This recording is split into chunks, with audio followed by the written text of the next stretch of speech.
乡亲朋友大家好，非常收看今本日福气来个节目。第5月开始度俩下，一啲全国还系度3几届市台，3几俩下，因为安样嘅关系，所以当因生活嘅方式是冇强咧。有當然可能還可以上班，個有當然係度冇下。咁大家你面臨嘅壓力都冇強咯，可能你有壓力，你自家都唔知哦。今日你當方伊做啲繞牆度來邊嚟到兩片咯，大家來分享，你做啲樣板做，大家來分享其實係來自衛生福利部苗栗宜然嘅好春節臨床心理師分享。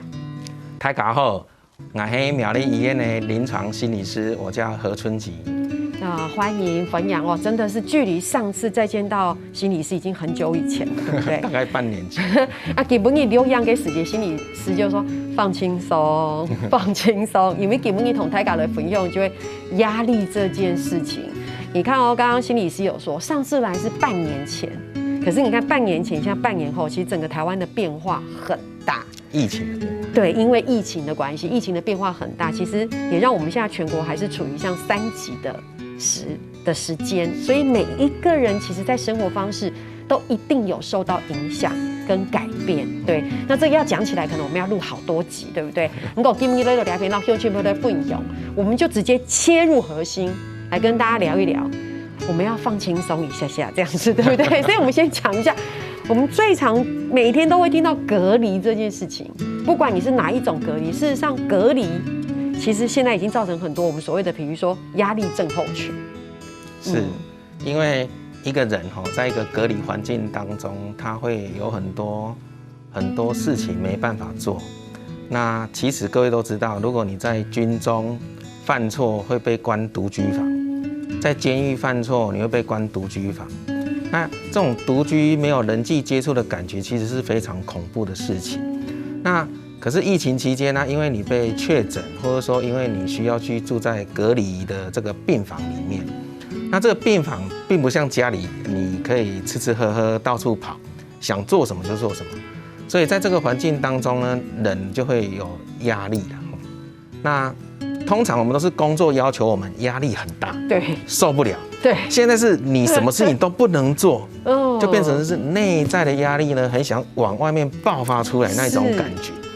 所以學生如果休假休太久沒事幹，他就會內在壓力就會很大。對，那在隔離病房裡面呢，什麼事情也都不能做，他壓力也會很大。對，那他被在隔離病房裡面，他第一個，他除了擔心自己身體是不是怎麼了，對，我到底有多嚴重啊？會不會怎麼樣啊？會不會擔心傳染給家人等等？那我們都沒有被隔離過。那你第一次來隔離病房，這種陌生的環境，你也會擔憂、害怕，很多東西並不那麼的順遂，所以難免會跟護理人員起一些口角，啊，或者是衝突。那護理人員會覺得說，這個你就是來隔離而已啊，我們就好好照顧你就好了。可是民眾有很多其他的需求是需要被滿足的，所以其實如果在這邊也順便呼籲，就是其實有些病房的改建隔離病房可以更生活化一點，讓被隔離的人能夠比較好的在這邊。是，但是如果你去防疫旅館就好一點，因為防疫旅館就是那個生活空間比較像一個家的感覺。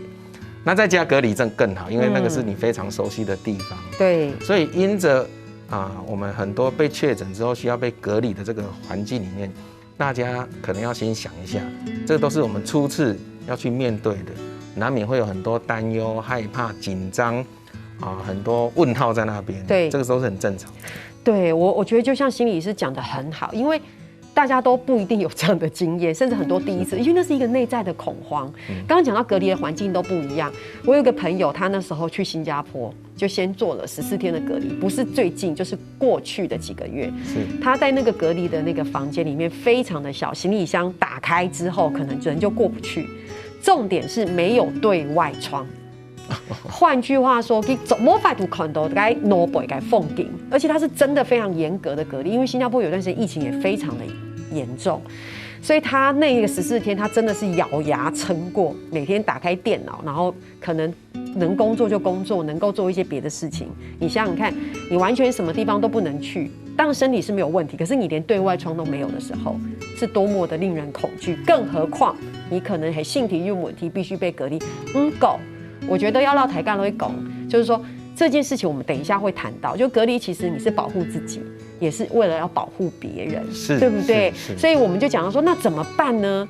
这件事情现在正在发生，而且每个人都有可能会遭遇到或是经历这样的一个过程，所以我们就想说，我们总要为我们的心理，比如你改性冠毒来打一支我们说心理疫苗，对不对？是，各位可以看得到，就是说，其实我们都没有被隔离过，可是你可以想象一下，你可以一个人单独在房间，那哪里都不能够去的那种感觉。那大家可以想一下，那如果你被裁剪，然后确定了，这时候你会不会恐惧？比如说，你不晓得自己得了多严重啊？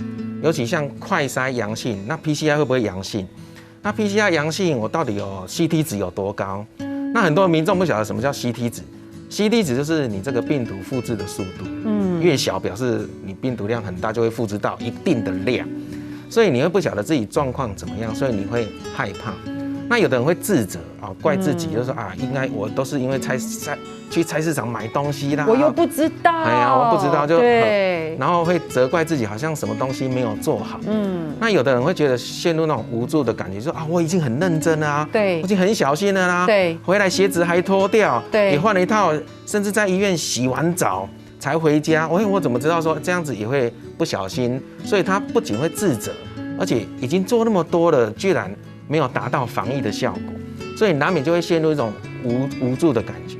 那有的人会很委屈啊，就说我只是刚好要出国或者说我从国外回来，我好像做错什么事情那种样子，甚至有的人会被猎巫，知道吗？就是我们之前有个德国回来的朋友，他被检疫就被确诊，所以就需要到这个因为他在检疫的地方，那救护车就来了。可是大家都知道，以前那个国外回来的人，这个我们去巡视的人怎么会有救护车来？被隔离人，所以他就被猎巫，结果就父母就被这个邻居责骂说他在国外你还让他回来啊？你们怎么可以怎样？怎么可以这样？所以很多人因为不了解，就这种猎巫之后，就会让当事人非常委屈，也让他的父母非常委屈，因为不晓得他是一个，也不晓得自己是个确诊，所以我们在这种条件第一次被隔离裁剪，那你进入到这个场域的时候，其实你会有很多这种心那可是这样的一个情境，你要怎么帮助自己度过这个情境？你还要这么自责吗？还要这么恐惧吗？还要这么无助吗？还要这么委屈吗？其实以前我们也发生过，比如说我们害怕考试考不好，我们自责自己没有好好认真准备，那甚至有的怎么准备怎么认真还是考不好，就会很无助。那有时候明明是很认真在念书，妈妈就说你都没有在念书，就觉得很委屈。对，所以我们也会经历过类似的这种心境。所以这一次只不过是因为是这个 COVID-19 造成我们被隔离的这种情绪。那以前我们也是慢慢能够让自己走过来啊，比如说害怕考不好，我们就认真念书嘛。那经由父母的支持老师的鼓励，我们才知道原来不是自己笨，原来不是自己考不好，而是这一次真的是出太难。是，所以我虽然那么认真那么努力，或者说因为这次病毒太严重，我们都很小心，结果我们还是不小心中了。所以我们利用过去的这个成功的经验让自己能够利用在这一次疫情当中，如果不小心确诊，难免会有很复杂的情绪反应。那想一下，我们要不要或用一些以前的方式、成功的经验，帮助自己度过这一段这个情绪纷乱期，这样子没有错这就是为自己打一个心理疫苗。我简单来帮医生总结一下，这是疫情期间常见的情绪反应，就像刚刚医生讲的，他有可能会觉得无助、悲伤、动 silver， 很容易是被动降啦，甚至有些人会愤怒、会生气、不满。情绪隔离、事不关己，也是有这样子的一个情形我觉得每一个人的特质不同，所以得到的这种情绪的反应结果也是不一样的。所以这就是刚才跟大家分享的，就是说刚刚医师有讲一些模拟，然后根据过去的经验，然后再重新找回自信，我们一定可以度过。然后这个是跟大家分享，就是疫情期间常见的情绪反应。这个我要再强调一下，对，我们害怕就是我害怕蛇。害怕病毒。我这个害怕是有特定对象的。是。那本来我们是怕这个病毒，那因为有这个病毒，我们觉得有危险，所以我们会开始有一些焦虑，有一些担忧。对，担忧会不会被感染啦？担忧会不会变成扩大啦？担忧会不会封城继续啦？等等的，所以会开始担忧。但是有的人会变得恐慌，恐慌的意思就是说，他已经比焦虑、比害怕更严重了，是，他有点手足无措的感觉。所以有时候疫情更严重的情况底下，人民或民众难免不晓得怎么办，会稍显恐慌一点。那有的人就会很生气啊，都是因为你把病毒带来的啦，都是因为防疫出现了破口啦等等，所以我们会有很多生气，有很多不满，希望这些事情呢可以能够好转。没错，好。不过就像医生说的，像这个都是一些心理上的问题，心理也有可能影响生理，对不对？是。对，还有嘛个问题要大家来分享，大家先聊下，你等下常来讲。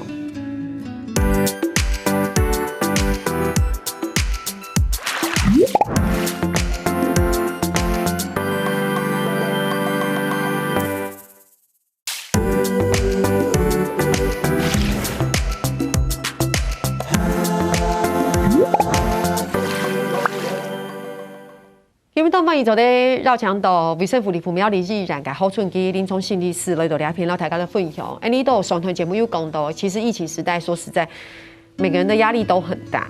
对，当然如果说你特别是在热区哈，我们现在所谓的热区或者是非热区，那个面临的压力质感当然是不一样的哈。不过我们今天就是整体的来跟大家分享，就是说有时候第一线也好，或者是你说像媒体工作者、第一线的医护人员，或是你想象不到的，在第一线其实协助很多人的，其实他们其实面临的这个身心灵的压力是不一样的。如果今天大家来讲，如果说今天你待在家里居家，天天哪里也不能去，也是会有压力。所以其实这些压力，大家不要小看它会影响生理的，对不对？是，没有错。就是说通常压力来的时候，我们的肾上腺素会很发达，是我们的这个 HPA 走路径会很用力，这时候我们身体会充满力量，对，也就是说你遇到威胁会心跳加快啦，呼吸变得急促啦，肌肉紧绷啊。可是如果说短期之内你有这样的一个情绪压力反应，这是好事，因为你让自己身体充满力量 ，OK， 要去面对它、处理它，或者是遇到危险赶快绕跑。所以本来这个情绪压力是好事的，但是如果说太过强烈，时间拉得太长的情况底下，一个人会被耗竭掉。所以在这边提醒各位观众，就是因为这个疫情不是像我们去只是短暂的面对这些事情，我们是要很长期的。所以，如何让自己的身心灵能够长期的、有耐力的来应付这些事情？我常举的一个例子，我们如果手上拿一个水杯，其实不是很重，但是你拿半天、拿一天，你的手会酸、会痛，甚至你把水杯放下来，手呢都没有办法放松下来的。所以，也就是说，这个压力确实会造成很多身心灵的这种状态改变。加上有的病人或有的人因为这个压力来啦，心跳快啦，呼吸急促啊，他会发现说，我是不是怎么了？赶快去做快筛。对，那快筛说没事，他会觉得没有，我还是不好。对，我喉咙痒痒的，你确定我没事吗？对，他就变成一种虑病的感觉。是。所以过度焦虑，像有的人会过度洗手，它就变成一种强迫症的一个行为。是。所以我们需要大家就是不要把自己盯那么紧。这个疫情期间呢，不要忘记微笑，否则你把自己盯得那么紧，然后每天脸部表情这个紧绷的样子，那心情就会跟着荡下来。所以心理学家做一个很有趣的研究，一组人让他咬着笔，那一组人让他一直微笑着。经过一天，你去问他说：“你今天心情怎么样啊？工作感觉怎么样啊？”微笑这一组会告诉你都是正向的回应，但是这个憋着嘴的咬东西憋着嘴的这种，他都告诉你心情比较沉闷啦，比较硬啊，比较不舒服啦，工作比较不顺利。所以表情就是说，疫情期间大家难免会紧绷一点，但是也不要忘了彼此能够打招呼，能够微笑，因为你微笑病毒不会来，好吗？就是放松一点，放松一点。真的会，因为有时候我自己压力很大的时候，我觉得我的外显是放松的。可是后来我发现，大概隔一段时间，我发现我的牙齿很酸，牙关紧闭。对，正确。我才发现说，其实我整天我都咬得很紧，可是我的整个状态可能是很懒散或是什么的。我在看电视，然后到晚上觉得好酸，因为我一直很紧张，然后我的整个牙齿咬得好紧。所以医师，我们要怎么样去察觉？像各位观众，是不是我手上拿着这个哈，其实我手心在冒汗，看起来医师很放松。所以我们要学习给自己做一些情绪的觉察。是。像我们常常讲情绪哈，有时候是情绪先来的，对，我们才知道自己怎么了。对，有时候是我们知道说我们为什么生气，可是很多情况底下是生完气之后才知道，我到底是为什么东西在生气。对，所以这种情绪的觉察其实不太容易。那我们就要让大家学会能够觉察自己的情绪。是，像我们的护理人员就说：“我最近都常常骂孩子。”我说：“不错哦。”那表示你知道你有在骂孩子，不是，是不是？你有在生气的感觉。那它就是一种自我觉察。他说：“心理师，我这样好像变得不太好。”我说：“不会，觉察就是好事。”是。那第二个就是说，你要看见，就是说，很多人生气是真的生气吗？还是有其他的意思？我说是，这个你说你很生气啦，骂孩子啦，这是你的初衷吗？其实不是。他告诉我说，其实我希望孩子上完网络课程的时候，可以好好写功课。所以我希望孩子能够认真读书，而不是整天在那边玩的感觉。对，我就说，对啊，所以你看起来是很生气，其实是你对孩子怀着很强烈的期望，对，跟希望他好的感觉。是。那所以呢，我们要接纳自己这样的一个需求。我希望孩子可以认真念书，然后我对孩子有很高的期待。那难免呢，这个期待跟自己有落差，所以我会觉得很愤怒。那这时候你要把它转化，也就是说，你只是生气也没有用啊。你能做什么事情可以让自己不用生气？比如说，我花时间陪他写功课 ，OK， 然后让他能够更专心，能够更符合我的要求等等。所以，如果情绪只是情绪，对我们并没有任何的帮助。但是如果情绪可以转换成行动力，我们可以做些什么来改变这些事情？所以呢，像心理师为什么那么紧张？其实我真实的情绪是什么？也许是紧张没有错，但是我内在需求是希望得到大家的喜欢啦，节目可以做得好啦，然后这个不荒废我们这个主持人这么的努力，这么的努力在希望带给观众好的讯息。是，所以这个是我想要的。那我因为也许求好心切，也许会觉得说这个是我怕讲不好，所以我会很紧张，所以我接受自己很紧张。所以我来的时候，我跟主持人讲说，其实我们应该讲这个题目的时候，大家应该学习放松，但是相对的，我们要接受自己有紧张的感觉，有困窘的感觉，希望表现好的感觉。是。那我要怎么改变呢？我就要跟我们的小编蕊稿把稿子念好、学好、弄好。这样上节目就不会这个不顺啊，等等，这样就可以转化了，对不对？就是在实际的行动上，这样没错，说得好。我觉得其实心理师这真的负重盖重绕，因为你真的要知道自己，免得这个当然就像心理师说，如果我们要光就这5个步骤，可能心理师可以演讲很久，对不对？因为这个其实背后的细节非常多。没错。能够讲到两篇，除了察觉自己的情绪，我们总还有下一个部分，例如到台高的分享，也就是说我们压力很大，我们还是要有5大招。我觉得刚刚前面的是至少先知道自己的状态，我知道自己生气，我知道我的需求，我可以怎么样转化。那我们现在再回过头来，再更具体一点点。那现在如果像面对疫情，那怎么办？对，我们可以有什么样的招数？好，这一章其实我们在做这个灾后创伤压力复健会常提到的，叫做安静能希望。那安就是你要寻求一个安全的管道，安全的一个作为，好让我们能够度过这一场灾难。所以，那这个武汉COVID-19 这个东西，它已经走了1年多了。是，我们都知道说勤洗手啦、戴口罩啦、不摸眼鼻口，就可以让我们保持社交距离，减少人的移动，它就可以让人保持在一个安全的条件底下。所以这个安，大家要去执行，安全的地方。那第二个就是说，疫情焦虑啦、恐慌啦、不安，其实每天有太多讯息，那也有很多不恰当的讯息，让我们非常焦虑不安。我们会这样子吗？怎么政府这样子啊？怎么又死多少人？所以这些都增加我们的彼此的这种内在的不安跟焦虑而已。可是这样有好处吗？看起来没有，所以我们要学会能够放心，深深的吸气，慢慢吐气。我补充一点哦，我觉得就是阅读这些疫情的新闻，真的不要整天的量摄取的太大。你可以选择以你自己可以承担的则数，1则、2则、3则，因为这是一个长期抗战，对不对？第3个一定要多运动，对不对？对啊，像我们节目后面会有运动，对不对？大家为什么？因为一个人，你如果去念一点书，让自己能够动起来，你会有很多体力，然后要多休息，让自己有足够的脑力啦、体力啦来应付这些事情。所以这个运动、休息、阅读、知识，都是让一个人有心力、有脑力、有体力来应付这些困难的。那第4个就是像柯 P 讲的，就是我们只是这个减少人跟人之间的接触，但是并不是叫你跟人都不要联络嘛。所以你也许用 LINE 啦，用 Google Meet，可以跟家人常常联系，甚至也许你想起以前的某个好朋友很久没有联络了，也可以利用这个时间，大家能够彼此互相联络。对，我要补充一下，就是因为台大的工送办动模还每天都上班好忙，对不对？约个吃饭怎么约都约不到。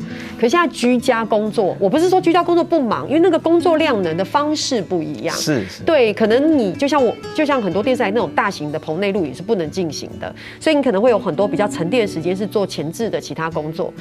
其实这个时候，我真的觉得心理师讲得很好，你真的可以跟你想联络的，本来没有机会联络，就在这个时候联络。而且我觉得偶尔联络，像台大联还用该填脑去开会。以前大家都觉得开会好烦，可是现在因为每天居家中用电脑开会，觉得很兴奋，终于可以看到人了，有没有？这也是一个很好的互动。最后还有一个望，我觉得等下每费松改重了，我们讲一定先聊下哈，等下讲整个节目地图，绕翔心理师都会好好的少改，望那斗大意会嘛个意思。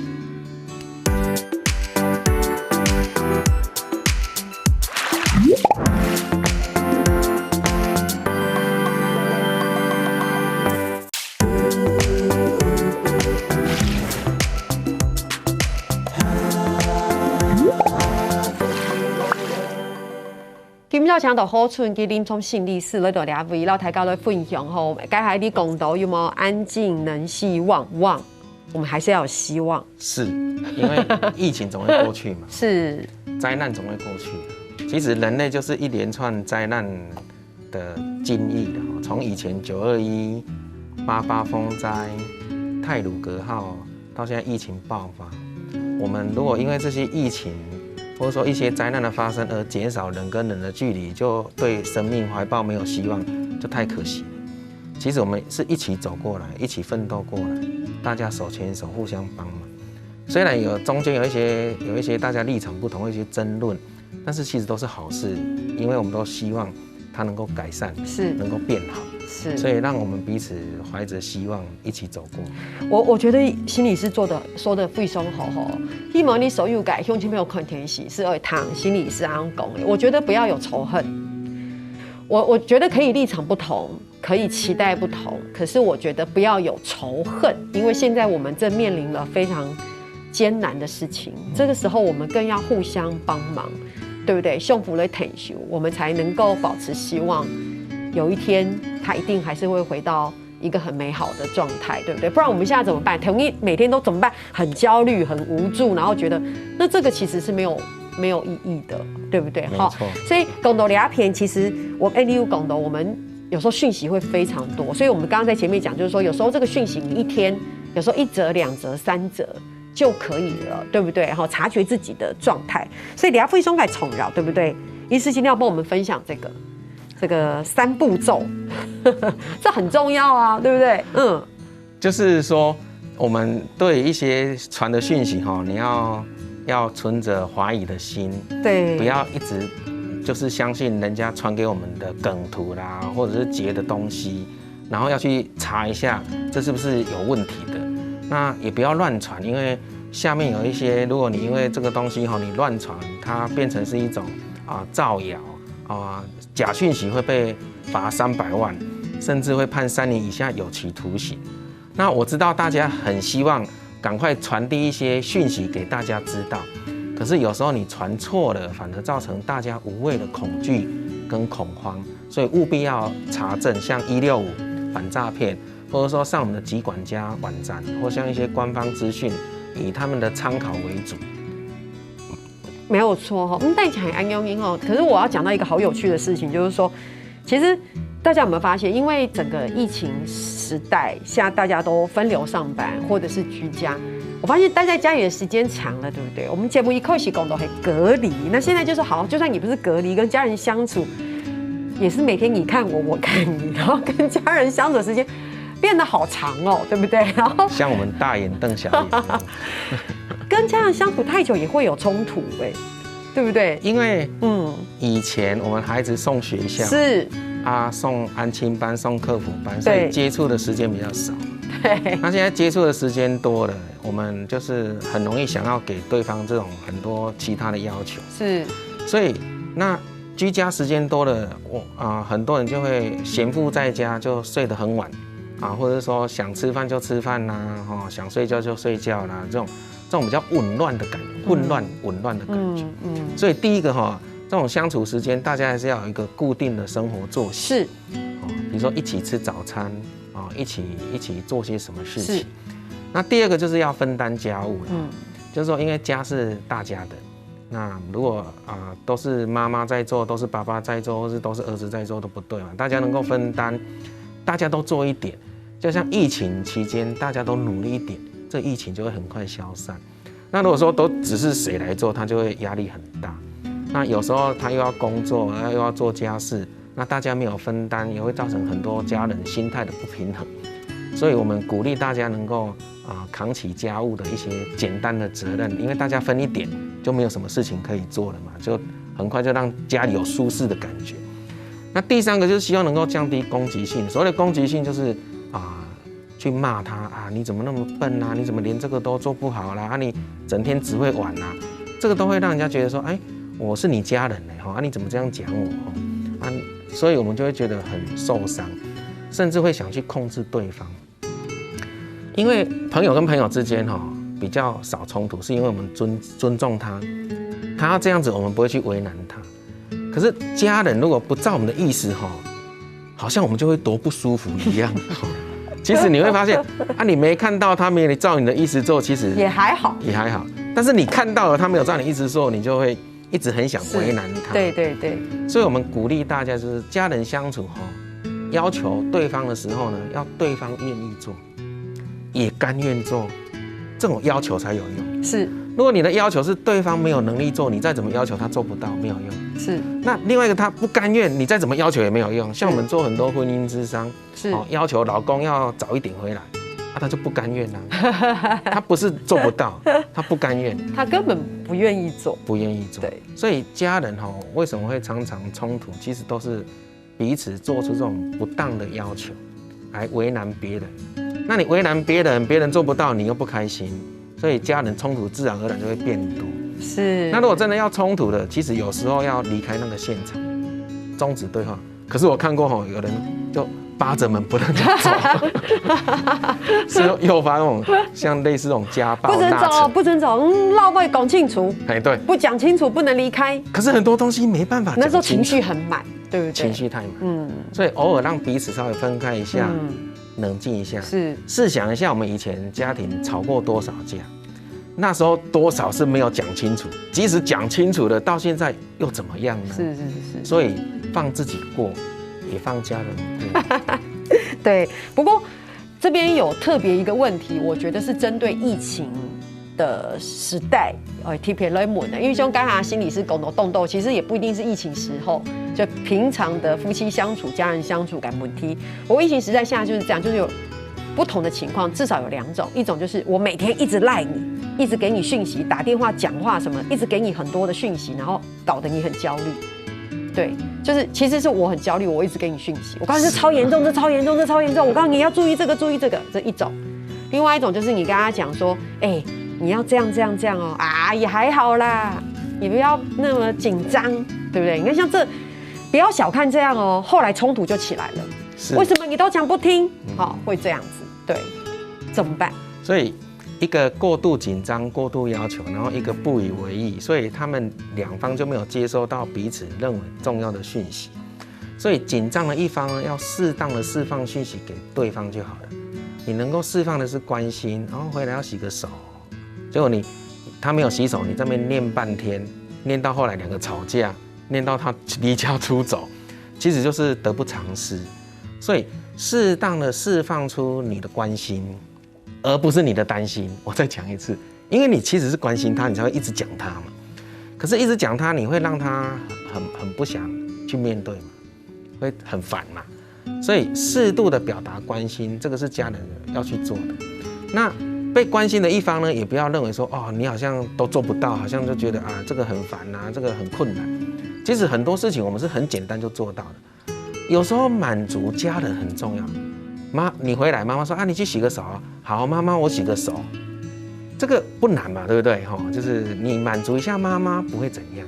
有的人会觉得满足对方，好像就觉得没有了自己一样，没这么严重啦，好不好？就要求的一方要适度，被要求的一方也不要觉得说这个是难如登天的事情，然后做的这个事情好像有违你的人格一样，没这么糟糕，大家放轻松一点。是，所以其实听心理师这样说，其实沟通啦，对不对？哈，理解对方的需求，对不对？我叫你洗个手，我手都破皮了，还一直洗，你就会觉得说我是关心你，叫你洗个手，就回我你手破皮，其实你就洗一下嘛，对，然后再擦个乳液，可能手就会好一点点。不过讲到最尾就是说，有没有一个什么样的諮商的管道？例如像1925，是不是一个很适合民众去？我们找的諮商管道没有错，就是其实不管是疫情，大家少遭受这种心理压力的问题，或平时有一些心理困扰啦、忧郁啦，我们都可以上网去卫福部，或者是说打临床心理师的关键字去搜寻相关的心理治疗所，或者是当地免费的心理卫生中心请他安排，帮各位做这些心理的健康的咨询等等。OK， 所以他有可能是有机会是电话，或者是面对面，或者是怎么样，就是这些都有机会这样子。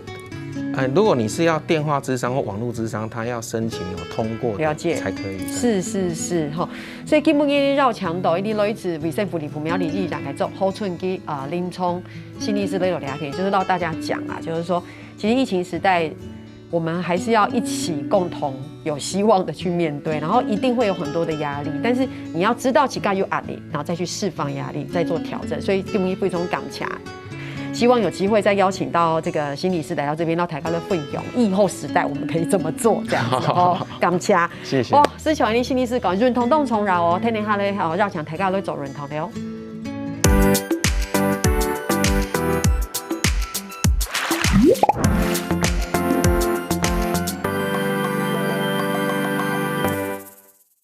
中戲福喜樂呢界所有嘅朋友會記得去到福喜樂呢界面書傾站，喺度填嘅啲客家電視嘅 YouTube 片頭，讓呢個影片呢分享出去哦，感謝大家。